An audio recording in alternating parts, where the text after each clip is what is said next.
This is Jordan Tower with JT News. Make sure you smash that like button, smash that subscribe button. Okay, so we're going to get to Drake and LeBron's weirdly close relationship, kind of like Little Baby and James Harden in a minute. And his new song that's called Fighting Irish, which is like a letter to just about summing the whole year up in his latest rap battle with Kendrick Lamar. And, 50 Cent even kind of has reference to it when he says, when you open yourself up to someone either financially or emotionally and they go left on you, it's an entirely different kind of pain. This can go for either being married to somebody or a close friend that you confided in like Drake did over the Pusha T beef. And remember, LeBron said, "What did I say to you, man?" And he says, You said you'd always be proud of me no matter what. I mean, that's like, bro, like these guys were closer than just friends, which is also a little creepy because you guys are both celebrities. And in the entertainment industry, everything is fake, fickle, smoke and mirrors. Let's get to some other news before we do a deeper dive on that. 50 Cent, his residency in Vegas, where he was paid, let's keep in mind, he was paid $15 million for 6 shows.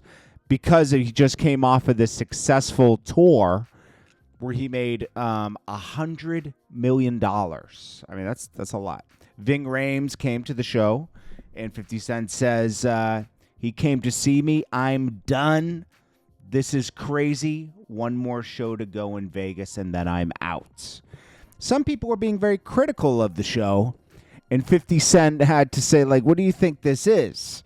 Usher, like I'm gonna go skating around, putting cherries in girls' made like it ain't that kind of show. This is a 50. You know what you're getting when you go to a 50 Cent show. People aren't new to the 50 Cent experience. I mean, it's been over 20 years he's been popular in the game at this point, and you know what you're getting from 50 Cent. You're not getting the antics and everything. You're gonna get him performing. Said bitch. He was supposed to say some shit like 50 be doing this shit. That's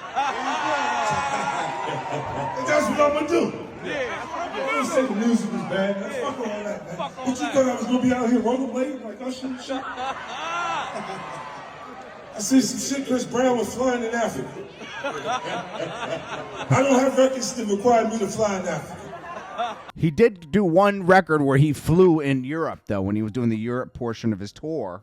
He did do that, where he got on strings and flew through the crowd and said, no 50 Cent song requires that. And he's referring to Chris Brown's recent show in Africa where he flew from the crowd, did like some somersaults in the air, and landed on the stage, He says, I'm not doing all these antics. I'm just going to wave my hand around, and that's it.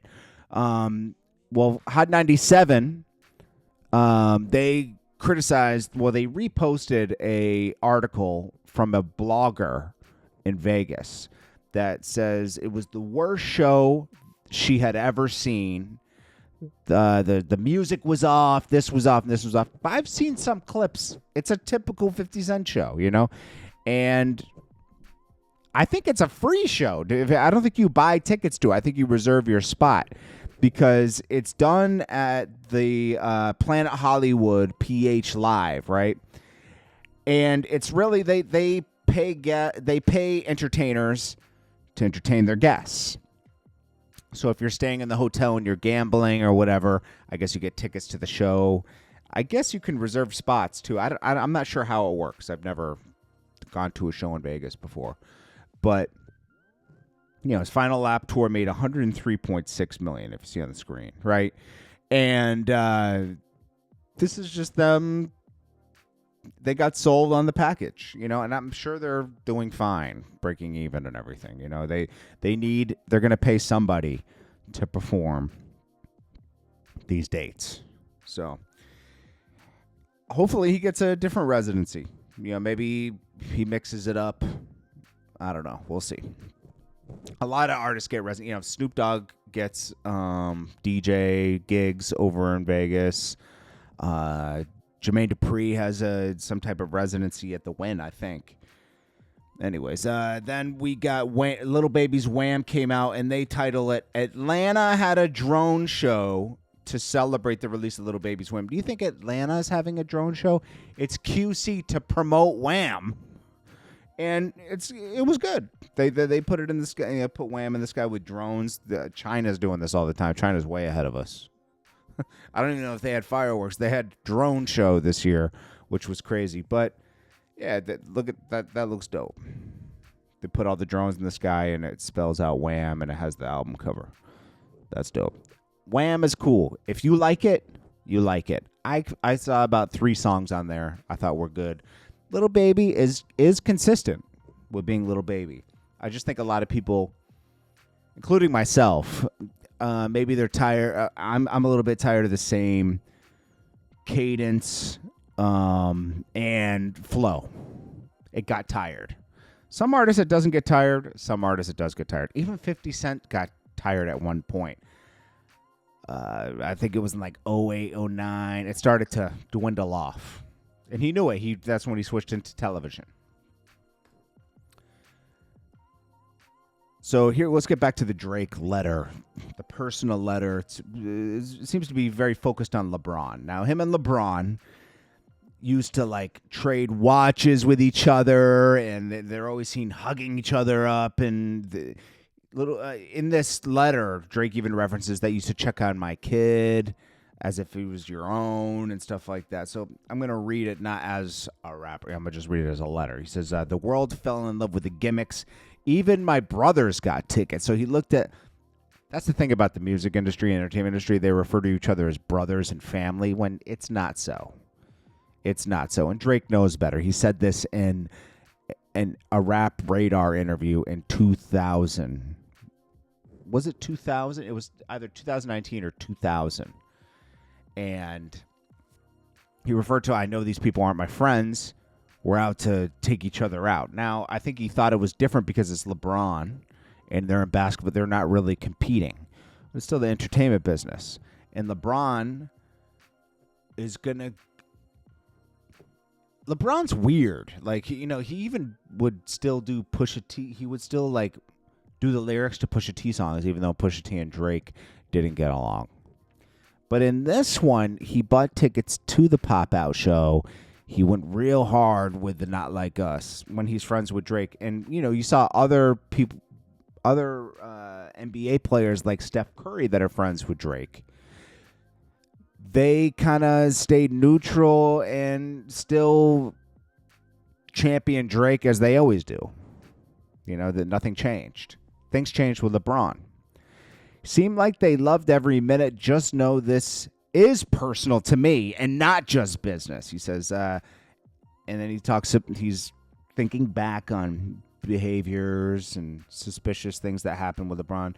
People weren't happy for me when I ran up the digits. That could go for anybody. That's like, look at YG and people like that did switch on Drake when Drake arguably helped YG's career. I'm breaking world records as I guzzle the gin. Okay, and then let's see.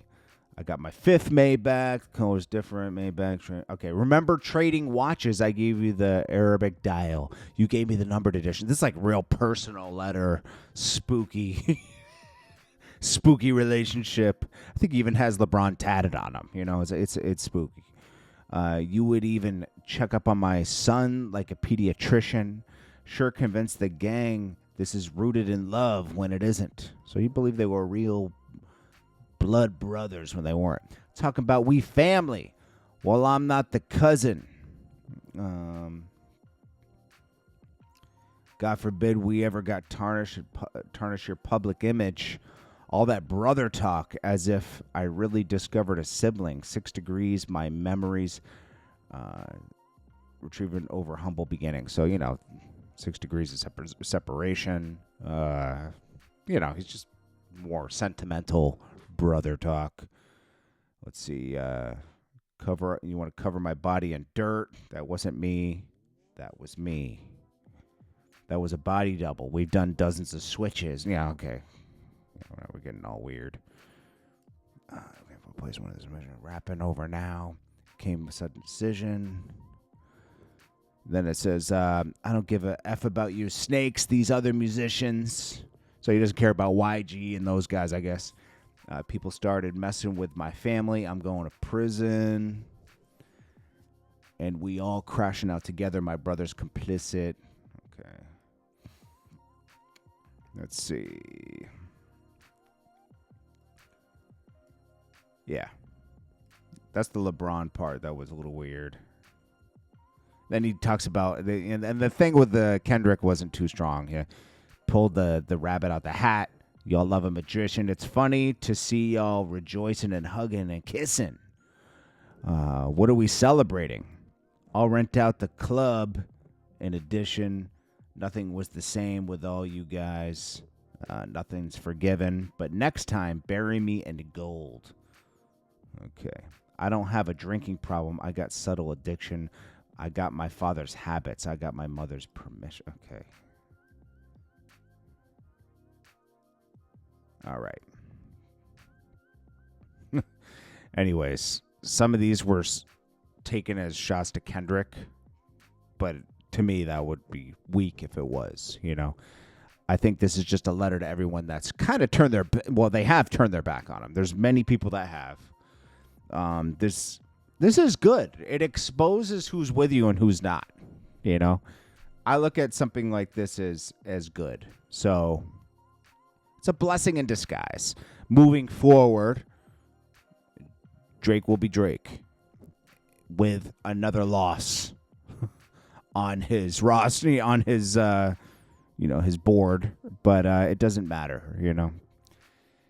But, you know, this is like a spooky little letter. You know, Little Baby has his little relationship with James Harden that's similar to Drake and LeBron. I don't get that type of energy. It's a little weird, but hey.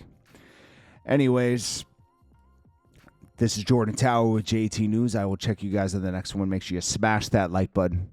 Appreciate you all. Peace.